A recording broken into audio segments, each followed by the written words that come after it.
Jérémie, d'une redoutable efficacité, est en train de faire le travail d'Hercule.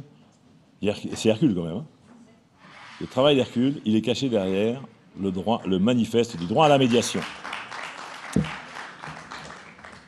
Alors, c'est une bonne idée, ça, quand même, de se dire on va initier quelque chose qui peut transformer la relation des personnes à l'autorité. Franchement, je me dis, quand j'y pense comme ça, je me dis c'est quand même une bonne idée. Dans l'article 1 de la Déclaration universelle des droits de l'homme, il est indiqué que tous les hommes naissent libres et égaux. Alors je recommence, parce que c'est toujours pareil. Quand j'ai lu toutes les études sur cette première phrase, parce qu'il y en a beaucoup d'études sur cette phrase, tous les hommes naissent libres et égaux. Alors ça veut dire quoi? On commence à se poser la question, qu'est-ce que ça veut dire? Et puis, à force de regarder ce texte, je me suis dit, c'est pas la bonne question. La question, c'est pas de savoir ce que ça veut dire. La question, c'est de savoir comment entretenir cette posture de liberté et ce droit à l'égalité. Et on s'aperçoit, en lisant, en fait, que cette déclaration universelle, que les rédacteurs ont pensé comme ça. Ils n'ont pas pensé comme les théoriciens d'aujourd'hui, qui toujours sont en train de dire, mais qu'est-ce que ça veut dire, qu'est-ce que ça signifie? Ils ont pensé en disant, mais voilà, premier constat, c'est un constat. Tous les hommes naissent libres et égaux. Comment on va faire pour pouvoir entretenir cette posture de liberté? Alors à l'époque, on sortait d'une Révolution française, on sortait quand même de plusieurs siècles de servitude.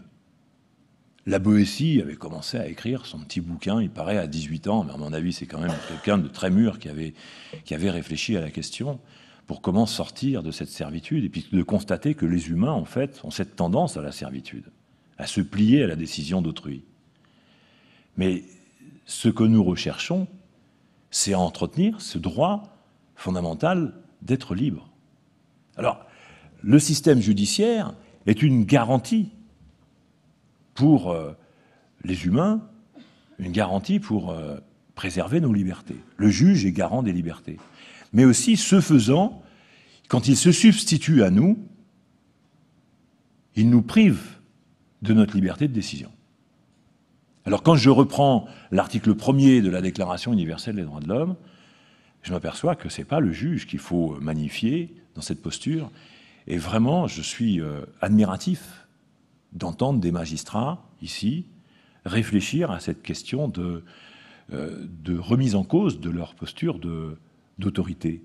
Parce que c'est bien, dans la société, d'avoir la possibilité de dire c'est moi qui prends les décisions à votre place quand vous ne savez pas faire. La démarche de la Déclaration universelle des droits de l'homme, c'est de faire en sorte que les hommes puissent trouver tous les moyens possibles pour pouvoir exercer leur libre décision. Et c'est ça, le droit à la médiation. C'est cette instauration, plutôt que cette restauration, puisque restaurer, ça voudrait dire qu'il y avait déjà eu. Or, il n'y a jamais eu de liberté de décision. C'est nouveau. Et c'est quelque chose qui n'est pas facile à concevoir. C'est pas facile de faire confiance. Tout à l'heure, Rémi me le disait. Et confiance. Et confiance, oui, j'ai confiance. J'ai confiance, et c'est pour ça d'ailleurs que je promeus la médiation, parce que je me dis, les gens sont capables de prendre eux-mêmes les décisions qui les intéressent, qui les concernent. Ayons confiance. C'est le maître mot des médiateurs professionnels, avoir confiance dans l'humain. Et le droit à la médiation, c'est ça. Donc je trouve que c'est une innovation de notre siècle. Ce n'est pas quelque chose qu'il est possible de trouver dans l'histoire. C'est faux. Il n'y a pas un dirigeant qui a voulu lâcher son autorité. C'est dans la démocratie qu'on va pouvoir transformer les choses. C'est pas dans les pays où il y a des dictatures, où il y a des rois encore, des roitelets, là où on va pouvoir mettre en place la médiation, c'est des médiations de fantoches, c'est de la médiation pour obéir. Les médiateurs sont amenés à faire du rappel à la loi. Or, nous, ce n'est pas ce qu'on veut faire. On veut permettre aux gens de prendre eux-mêmes leurs propres décisions, alors qu'ils sont dans une situation où c'est difficile. C'est les émotions, comme on l'a vu, qui emprisonnent les gens. Mais il ne faut pas non plus punir les personnes qui sont coincées par leurs émotions. Or, le système judiciaire, si on continue à maintenir ce système-là avec obstination, dans ces situations-là, c'est punir une personne qui pourrait très bien avoir la possibilité de réfléchir. Il faut lui donner les moyens. Le médiateur doit être un professionnel. Quand j'ai rencontré le premier président Steinman, il m'a dit « Ce qu'il faut, c'est que les médiateurs soient des professionnels et puis surtout qu'ils dégagent de la confiance pour les magistrats. Les magistrats ont besoin d'avoir confiance dans les médiateurs. » Et je lui ai dit « Je m'engage. Je m'engage pour les médiateurs que je forme. 100% de résultats. Et c'est l'exigence que je vous propose, pour ne pas dire à laquelle nous sommes confrontés. C'est celle qui s'impose à moi aussi, cette exigence. C'est que quand je vais amener des personnes à réfléchir, je vais les amener à réfléchir et j'ai confiance. Les personnes vont trouver la bonne décision. C'est leur vie qui est en jeu, ce n'est pas la mienne. Pourquoi leur imposer quelque chose? Les aider à réfléchir. Si nous savons aujourd'hui faire quelque chose pour aider les personnes à réfléchir, il faut leur mettre à disposition. Et c'est ce droit à la médiation que nous devons pouvoir faire instaurer dans notre société. Et j'ai quand même, sur cette piste, une nouvelle, une idée. C'est que quand j'en ai discuté comme ça avec des personnes de Côte d'Ivoire, ils m'ont dit « On est en plein projet, Eugène, on est en plein projet sur la mise en place de la médiation en Côte d'Ivoire. » Et tu m'as dit « Mais bien, écoute Jean-Louis, propose une rédaction d'un texte de loi. Il y en a un qui est en cours, c'est sur la médiation comme on a en France.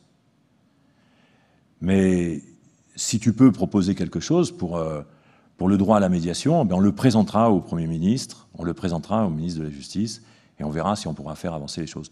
Et je pense qu'il y a des pays comme ça où les choses peuvent changer. C'est vrai que ton pays, particulièrement, a été chahuté dernièrement, et il est toujours soumis à beaucoup de chahuts politiques. On le voit, l'adversité est cultivée. Mais c'est possible que la médiation puisse être mise en place dans un pays où la démocratie est en train de se construire. Pourquoi pas? Ça serait possible, et moi, ça me ferait plaisir de participer à ce projet-là. Donc, je te remercie de ta confiance aussi. Et j'espère bien que le message va passer. C'est le droit à la médiation. Donc, les droits à la médiation, on en a fait un manifeste. Et ce manifeste, ça fait plus d'1 an qu'on le concocte. Plusieurs d'entre vous ont participé à cette rédaction. J'en avais proposé une rédaction, et au début, ça s'appelait le manifeste pour la médiation obligatoire. Et on a bien vu que l'idée de médiation obligatoire, c'est un peu désagréable. Il y a des gens que ça gêne aux entournures. Parce que contraindre a priori. Mais je le disais tout à l'heure, contraindre quelqu'un pour être libre, c'est quand même mieux que de contraindre quelqu'un pour qu'en plus, il soit asservi. Le système judiciaire, restons objectifs, c'est, quand je suis traîné en justice, c'est en vue qu'une décision me soit imposée. Si je suis traîné en médiation, admettons, ça serait pour que je puisse choisir moi-même la solution aux différends qui pourrit ma vie. Donc ça serait quand même mieux que je sois traîné, si c'est ça, la contrainte. Ça serait quand même mieux que je sois traîné en médiation. Donc le droit à la médiation, c'est plus de liberté. Et c'est en cela que je fais le lien entre le droit à la médiation et la Déclaration universelle des droits de l'homme. C'est plus de liberté. Et je pense que les politiques, s'ils jouent le jeu, devront lâcher aussi du système autoritaire dans lequel ils sont. Ce manifeste a été écrit et réécrit. Et donc, nous avons réparti les rôles en disant « Mais Mélanie, tu pourrais nous lire un extrait, parce qu'on ne va pas tout vous lire, vous pouvez le lire, ce panneau, et il est sur médiateur.pro. Néanmoins, il y a des parties qui nous sont parues vraiment très importantes. Mélanie, oui, l'objet de ce manifeste. L'objet de ce manifeste est de faire adopter la médiation professionnelle comme préalable à l'action judiciaire en matière civile, prud'homale et commerciale comme un droit fondamental. Ce nouveau droit, issu de l'évolution du développement personnel, permet l'exercice renforcé de la libre décision. Il est associé à un devoir de répondre favorablement à une demande de médiation avant toute procédure judiciaire. Cette détermination est issue de l'observation qu'à la gestion des conflits qui entretient l'adversité, il existe une alternative. Cette alternative est la voie résolutoire au moyen de la promotion de l'altérité. Elle offre l'intérêt d'un espace de libération de la dynamique d'affrontement. Lorsque le conflit déstructure la pensée, l'intervention d'un médiateur professionnel permet d'effectuer un travail de structuration ou de restructuration. Elle consiste à renforcer l'exercice de la libre décision par-delà l'aliénation conflictuelle et donc d'assurer une extension de la liberté relationnelle et contractuelle. Je passe la parole à Henri qui va nous résumer les différents contextes d'application. Tout à fait. Voilà, l'idée c'est d'avoir comme ça des grands axes qui selon nous seraient ceux de la mise en place de ce droit à la médiation. Donc les médiateurs professionnels réunis sous l'égide de leur syndicat professionnel, la Chambre professionnelle de la médiation et de la négociation, exposent ci-après les conditions nécessaires à la mise en place du droit à la médiation. La première étant une reconnaissance de la médiation et d'une science de la relation, c'est-à-dire reconnaître qu'il existe une discipline à part entière de la relation.